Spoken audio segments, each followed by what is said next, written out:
What's going on, everybody? Good afternoon. And I know I said I wasn't going to be talking too much about the schedule that should come out in about 26 hours because I wanted to wait for the full thing to actually get put out there and I wanted it to be official.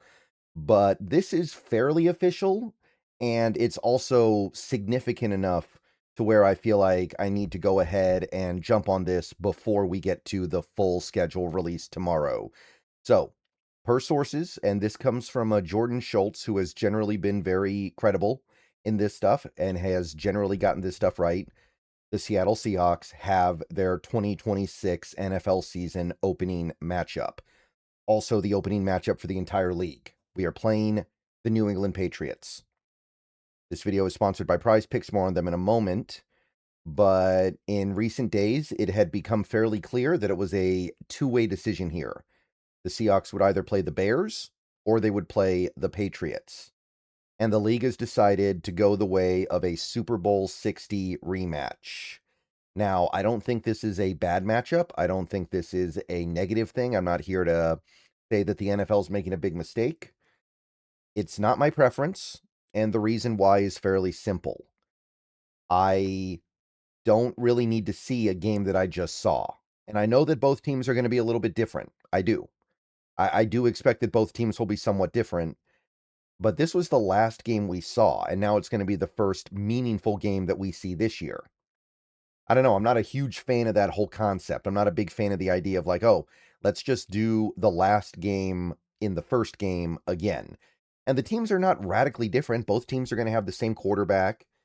They'll probably both have the same head coaches. I don't know what's going on with Vrabel right now, but as of right now, they both have the same coaches. They both have a lot of the same players offensively and defensively. There have been changes, but nothing over the top radical on either side. So to me, it just kind of feels like more of the same. And again, the other thing that I want to stress here is that this is not really a rivalry. I know that we've played in two Super Bowls in the last, 12 years. I know that we have split that Super Bowl series, but I still don't consider this to be a real rivalry. You can't really be a rival with a team that is in the other conference. And I just looked at the Bears as being a much more appealing matchup. So, yeah, looks like we are getting the Patriots. And again, it's not a bad matchup. I don't think this is a bad game.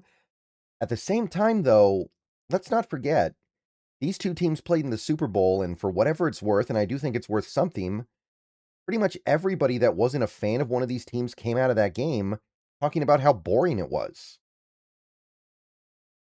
Like, I think that people came out of that game feeling like the Seahawks were clearly the better team, but at the same time, I don't think people liked that game that much. I don't think people found that game to be very compelling, and I don't know how compelling they're gonna find it now. Obviously, they're still largely going to watch because it's the first game of the year, but that was not a great game. I think that that's a reasonable statement to make. And I thought it was a great game because my team won the Super Bowl, of course, but this is different. To say that it was a great game in this way that, like, something like the Eagles Patriots Super Bowl, what was it, 6 years ago was no, it was more than 6, it was like 8 years ago. No, it wasn't. It absolutely was not. So, I don't know. I don't know. It's fine. It's certainly better than a team like the Chargers or the Cardinals or the Cowboys or Giants, I think, but at the same time, the Bears were right there, man. If you like sports, then the best way to make them even better and more exciting is using the PrizePicks app, where it always feels good to be right. PrizePicks makes daily fantasy simple. Just pick more or less on your favorite players and build lineups with a few taps. Whatever sport you're into, and obviously we are now firmly into the NFL offseason, so we're all about baseball. We got some basketball, we got some hockey, whatever it is you like. PrizePicks gives you a fun way to stay locked in while you're watching. Definitely make sure to use the promo code HMA. PrizePicks is hooking up users with $50 in lineups after you play your first $5 lineup. If you use that promo code, that is HMA. I've had a great time on PrizePicks so far, so definitely get on over to it, check it out, and make sure to get your lineups. And don't forget about team picks, where you can pick winners, spreads, and totals on any major game. So download the app now, use HMA, and get on over to Prize Picks, where it always feels good to be right. And remember, always gamble responsibly. All right, so I'm willing to take Jordan Schultz at his word. Like, I'm not saying that he's incapable of being wrong, but I don't think he's wrong. So I think this is going to be the matchup, and it's fine. I still think, for the reasons that I've already said, and I don't feel the need to reiterate everything, that the Bears would have been the perfect matchup, and it's a little too bad that that's not going to happen. But at the end of the day, it doesn't really matter that much. That Bears-Seahawks game may be a primetime game anyway. And I'm sure this game will be at least somewhat compelling on some level because it's two teams that played in the Super Bowl last year. I'm just a little bit skeptical that the matchup brings out the best in both teams. And I'm also a little bit skeptical of how competitive the game will be because I'll put it to you this way. When this game was, when this tweet was made a little bit ago, a lot of people in my Discord were saying like, oh, that's a free win. The general sentiment was, oh, that's going to be an easy 1-0 start now. And I'm not going to completely echo that sentiment, but at the same time, I will say we did just play each other and the result was pretty darn definitive. And I don't believe that anything this offseason has shifted that. Like, yeah, we've lost players and the Patriots have shifted around a little bit too, but the Patriots have lost players too. And I mean, I think we can all acknowledge at this point, I would certainly hope that people would be willing to just own the fact that this Patriots team was a product of their schedule to some degree, and unless they get much better, are not going to be as successful as they were last year. Like, you look at their free agency tracker, you look at what they did this offseason, Romeo Doubs, decent enough player. I like him, I appreciate him, but he's not as good as Stephon Diggs. Now, if the Patriots do end up trading for A.J. Brown, which a lot of people think is basically a done deal, then that does change things a little bit. The receivers are going to be better than they were last year, but the receivers last year were bad, right? I mean, other than Diggs, who caught a lot of passes for them because somebody had to, and even with Diggs, that was a substandard receiver room, and it showed up in the Super Bowl. They did not play very well, and Romeo Doubs, to me, is not that great of a player. I'm not terribly excited about that. So, assuming they acquire A.J. Brown at some point, yeah, they're better, but they're trying to patch a flaw. They're not strengthening a strength here.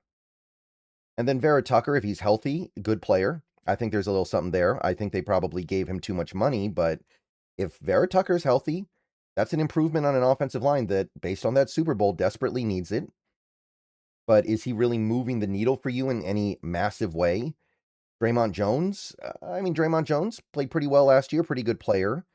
But is he better than the guy they lost, Chason? Chason was good for them last year, man. So I don't know if you got better going from Chason to Draymond Jones. Kevin Byard, yeah, he's probably an upgraded center at safety over. I think they got rid of Hawkins to get Byard, but at the same time, Byard's age might end up being a bit of a problem here. They improved at fullback. That's cool. I don't know if that's going to move the needle, right? And then they signed some of these other lower level guys who may or may not be meaningful. Who knows? But like, they lost Austin Hooper, and I know they did some stuff at tight end to replace that, but Hooper was pretty good for them last year. So I just go up and down this, and I see a Patriots team that is probably going to be better, but not necessarily anything over the top. And like, you look at their draft. Okay, maybe they're going to slide Will Campbell to guard and then Jared Wilson to center. That would probably be nice. By the way, I deleted my Reddit account because somebody got into it somehow and was spamming a bunch of weird subreddits. So in case anyone is wondering about that, I don't know if I need to make another Reddit account. I don't post on Reddit pretty much ever. But yeah, I had to get rid of my account for anybody who might be wondering about that. But yeah, like Caleb Lomu, maybe that is a move that is going to bump Campbell inside and then bump Wilson inside further. That would be significant. Gabe Yakas, I mean, we talked about him a lot during this offseason. I do like him, but rookie edge rushers that are not blue chippers almost never do anything as a rookie, so that's probably not an impact right now. I like Eli Raridon, but he's got to be healthy, and he may not be. And then everyone else is a round 5 picking on. There's not really going to be a lot of a rookie season impact. And then you have all the stuff going on with Vrabel right now that even if he ends up remaining on the team as their coach, probably distracting. Like that Vrabel stuff is only getting worse. Every day that goes by, things get worse and worse for him. And I think it would be foolish to pretend like that has no impact on anything. So, are the Patriots better than they were last year? If they get AJ Brown, I would say probably yes. But if they don't, then not really.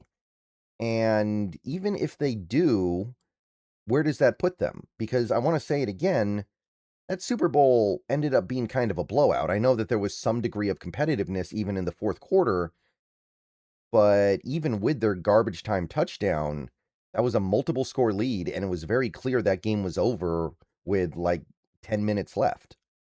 So I don't think that them getting a little bit better necessarily puts them over the edge. There's a big gap there. At the same time, there might be a revenge factor here. They may come into that game with extra motivation. But remember, it's a home game. Patriots are going to travel 3,000 plus miles to get to Seattle to play that game. I know that's not as big a factor as it would usually be because it's the first game. It's not like you had a game the previous week. Still, though, the crowd should be pretty into that one, and they should have a pretty big impact on that game. Okay, so as of right now, that's the only thing we really know about the Seahawks schedule, and technically we don't know it, we just suspect it. But how do you guys feel about it? I would have preferred the Bears, but I also think this game will probably be easier. I think the Bears were better than the Patriots last year. I think they'll be better than the Patriots this year. And ultimately, I think that there is something to be said for having a better opportunity to start 1-0 while still playing a pretty good team, right? It's not like we're playing the Cardinals and you're thinking, yeah, we're going to start 1-0, but it doesn't mean anything. No, it means something. All right. See you guys later. Go Hawks. Everyone have a good rest of your day.